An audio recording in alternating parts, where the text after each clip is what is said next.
watu nitawasukuma mbaya sana mpaka watuambie rekodi yao iko wapi.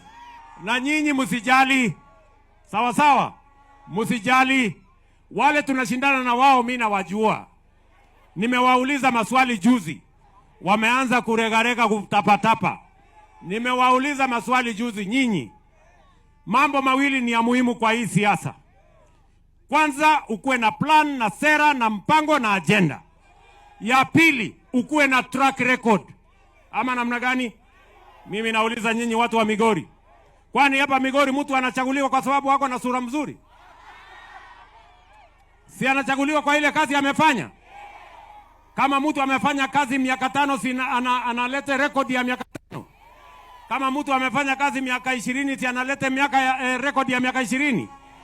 Kama umefanya 40 years kama jamaa mwingine si alete record ya 40 years. Kama hana record atembee nyumbani mbio mbio. Ama namna gani my friends? Tunaelewana?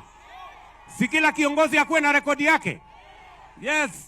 Huwezi kuwa umekuwa uongozini miaka 20, miaka 30, miaka 50. You cannot account for your leadership. That is what I have said. And I will insist. Na hawa watu nitawasukuma mbaya sana mpaka watuambie rekodi yao iko wapi. Ama namna gani?